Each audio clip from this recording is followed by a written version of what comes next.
Seja bem-vindo ao IT Security Watch, o observatório mensal de cibersegurança. Sejam bem-vindos ao IT Security Watch, o podcast da IT Security, onde analisamos os temas da cibersegurança, ciberresiliência e ciberrisco que marcam a atualidade. Neste episódio vamos falar de pentest e SOC do mesmo fornecedor, se há uma sinergia de defesas ou um eventual conflito de interesses. Para falar comigo deste tema tenho Artur Martins, CISO da Logicalis Portugal.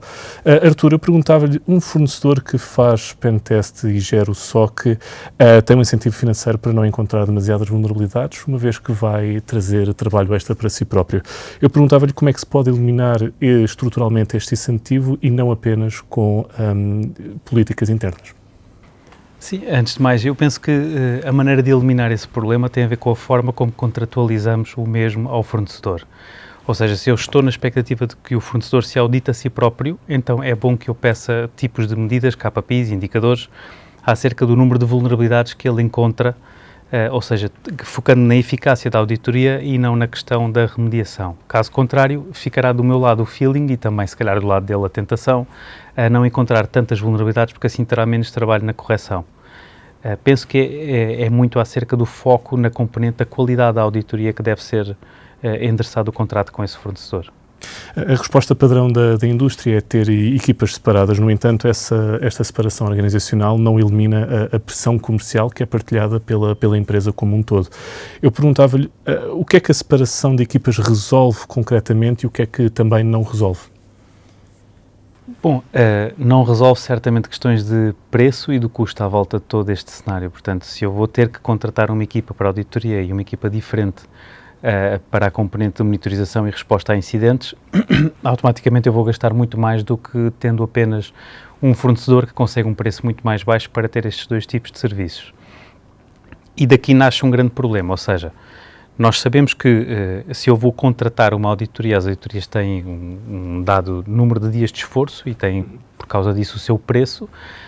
No entanto, nós sabemos que os atacantes têm, como se costuma dizer, todo o tempo necessário para investigar situações fora da caixa, vetores novos, técnicas novas, tecnologias novas que eles vão utilizar. Portanto, eu estou comercialmente a ficar limitado no que eu vou investir para a auditoria, em vez de ter uma auditoria que se prolonga no tempo ou que tem tempo para pensar, assim, por assim dizer, do lado do auditor.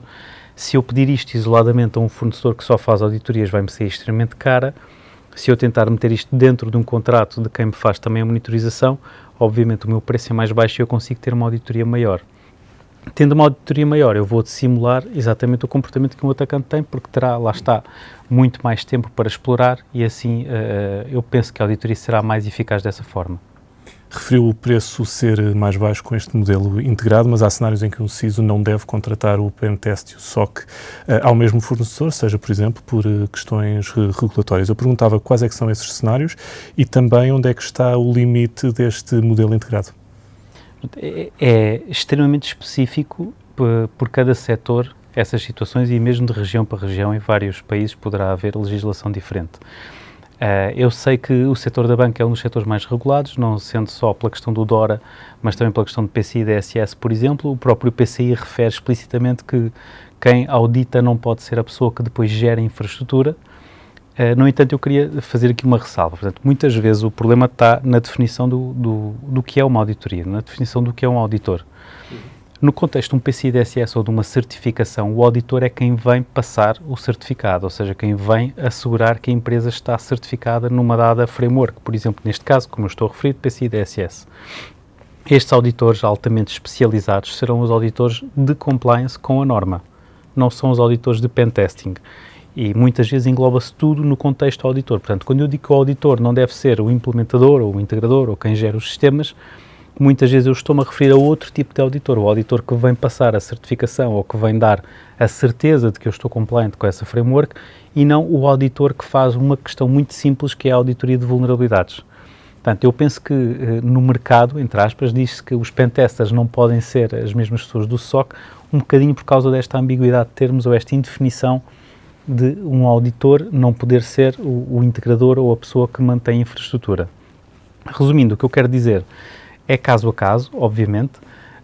Certamente noutros países irá existir ou poderão existir situações onde me obrigam mesmo a ter auditorias segregadas, do que nós vemos, exceptuando no setor da banca, é muito comum que haja essa confusão. Portanto, o auditor é visto como uma pessoa que dá uma visão de guarda-chuva, por assim dizer, de toda a compliance. Não é o auditor de pentest, que é uma tarefa muito simples de identificação de vulnerabilidades. Continuando aqui a falar dos pentests, na prática, como é que um CISO valida que o pentest foi genuinamente independente e, eventualmente, que evidências concretas deve exigir, seja nos relatórios, nos processos de reporte ou na cadeia de validação, para ter a confiança de que esse teste não é, de alguma forma, enviesado? Há um tema muito importante acerca da qualidade de um pentest, que é precisamente como eu acho que a pergunta está formulada. Nós temos equipas que trabalham há mais de 20 anos com pentesting, que fazem pentesting para clientes, e muitas vezes temos que fazer quase um quality check nosso acerca do trabalho que estamos a entregar para clientes. E é muito fácil entregar um bom relatório a um cliente que nos compra um pentest quando eu tenho muitos findings, ou seja, quando eu detecto muitos problemas numa infraestrutura.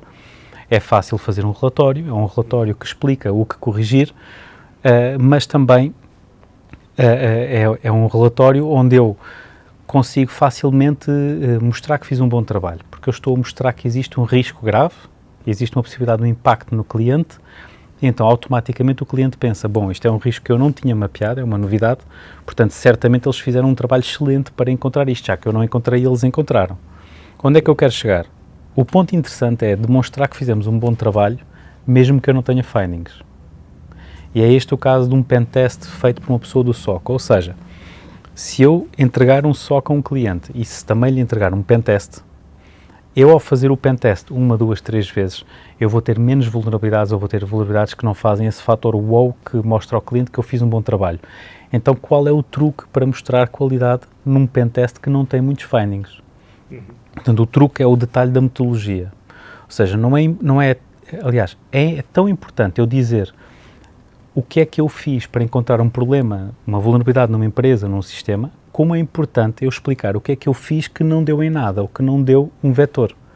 Esta é a única forma de eu olhar para um relatório de pentesting que pode não ter findings espetaculares, mas eu perceber que foi feito um trabalho exaustivo, foi varrido tudo, foi testado, toda a metodologia de pentesting clássica, digamos assim, e conhecida, foram utilizadas as ferramentas corretas, foi utilizado o âmbito correto e foi gasto o tempo correto de pessoas com formação e especializadas na área, mas eu olho para o relatório e, embora na tabela de resultados eu não tenha nada de especial, ou seja, encontrado pelo pentester, eu percebo que foi rentabilizado o meu investimento, ou seja, foi feito um bom trabalho. Eu posso estar descansado que aquelas vulnerabilidades, o chamado low-hanging fruit, ou seja, as coisas mais fáceis com a tacata-garra, não estavam lá, senão eles teriam detectado. E, a meu ver, eu até dou, se calhar, mais valor a um bom relatório sem findings do que um mau relatório com muitos findings. Okay? Isso poderá implicar outras coisas que não propriamente isso que estamos a falar da qualidade. Do ponto de vista de gestão de risco, ter um único fornecedor que tem visibilidade tanto sobre a vulnerabilidade como a resposta a incidentes, cria, obviamente, uma superfície de ataque diferente. Como é que os CISOs devem incorporar isso no seu modelo de risco? Bom, eu penso que aqui a questão roda muito à volta da situação de qual é o risco de eu não conhecer a infraestrutura e estar a chamar um auditor que não o conhece. Eu também tenho aqui um risco muito grave de eu estar a confiar no resultado que me estão a entregar, mas é uma pessoa que, mais uma vez, eu paguei apenas o que era necessário para a auditoria, se calhar o auditor teve ficado 3, 4, 5 dias, 6 dias que seja, eu tenho aí um risco muito maior, é o risco do meu trabalho de forma, digamos, enganosa, me esteja a induzir em erro, ou seja, eu estou a achar que foi feito um trabalho espetacular pelo auditor, mas na prática é uma pessoa que não conhece a realidade. Imaginemos o seguinte, se eu tivesse esse tipo de missão numa pessoa que conhece a casa há 10, 15 anos, uma pessoa que conhece todas as tecnologias, todos os sistemas, já sabe os sítios típicos onde existirão os problemas, eu vou ter muito mais eficácia no mapeamento de vulnerabilidades.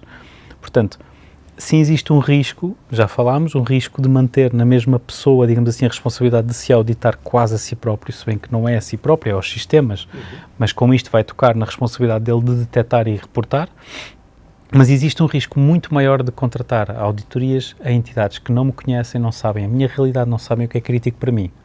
Portanto, em termos e fez uma pergunta como CISO, como é que mapeia esse risco? O risco está identificado, está mapeado, mas não se esqueçam de mapear também os outros riscos, que é pagar caro, uma auditoria curta de alguém que não conhece a realidade, chega de repente e faz um trabalho que se calhar não terá tanto valor como alguém da casa participar, acompanhar um trabalho mais extenso, e de alguém que se calhar recentemente esteve na integração de um serviço de SOC, portanto obrigatoriamente conhece o inventário todo, conhece o ruído da casa e o que é que não é suposto acontecer e sabe perfeitamente como conduzir o seu exercício. O Artur já tocou neste tema da regulação europeia, nomeadamente do DORA, e a minha última questão vai em direção a isso, à NIS 2, que é um tema muito popular este ano, e também à DORA, que está a impor requisitos de independência em auditorias e testes. Na sua opinião, isso vai forçar a separação estrutural ou o mercado vai convergir para modelos integrados com controles de governance suficientemente robustos? No final do dia, essa decisão ficará sempre ao cargo dos respectivos departamentos internos, ou seja, do departamento de compliance, provavelmente, ou gestão de risco, e quiçá até de um departamento legal que irá fazer uma interpretação desses artigos onde se fala da tal necessidade da independência ou da não influência direta. Pronto. Numa perspectiva mais técnica, eu penso que o mercado irá evoluir um pouco como já temos hoje em dia a maturidade vista numa ISO. O que é que acontece numa ISO?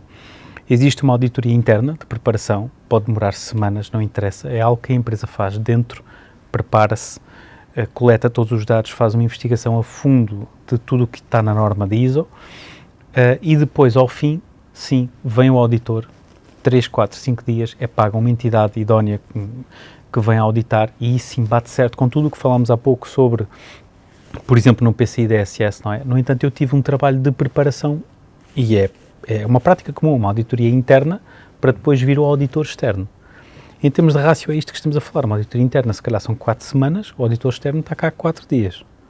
Portanto, idealmente, num cenário ideal, e se houver esse parecer dos departamentos internos, o que irá ser feito é, tudo bem, venha o auditor agora, que já fizemos o nosso pentest com as nossas pessoas, com o meu fornecedor de SOC, que conhece os cantos à casa, já se testou, já se melhorou até, identificou falhas nele próprio, melhorou-se a si próprio, e agora sim eu pago uma auditoria, se calhar mais cara, provavelmente mais cara, mais curta, para alguém me dar o tal certificado, onde eu garanto que o meu risco é baixo e utilizo isso como uma entidade completamente agnóstica que veio cá, fez o que tinha a fazer e não encontrou. Portanto, nas grandes empresas vê-se muito isso, principalmente nas multinacionais. Nós próprios temos isso, ou seja, existem pentests internos para a preparação de quando vem um pentest, por exemplo, da seguradora. E eu penso que é esse o cenário de equilíbrio quando nós formos forçados, seja por questões regulamentares, seja políticas internas, a ter o tal auditor completamente separado. Agora, um não vive sem o outro, é aí que eu acho que é um ponto interessante, ou seja, eu não vou deixar de fazer pentest com a minha equipe interna só porque ela também faz o SOC, mas se o meu departamento de compliance ou legal ou a minha seguradora me disser que não é válido porque essa empresa já faz a monitorização, eu vou na mesma fazer o pentest com eles, o grande pentest vai ser com eles. Mas depois chamo uma entidade que venha cá, quase, permita uma expressão, toque e foge, portanto ele vem cá passar exatamente o certificado do que ele viu. E isso irá cumprir e provavelmente ser mais barato do que a solução A ou B, portanto aqui é A mais B. Artur, agradeço-lhe a disponibilidade e a visão sobre o tema de pentest e SOC no mesmo fornecedor. O IT Security Watch volta em breve com um novo episódio e um novo tema. Até à próxima.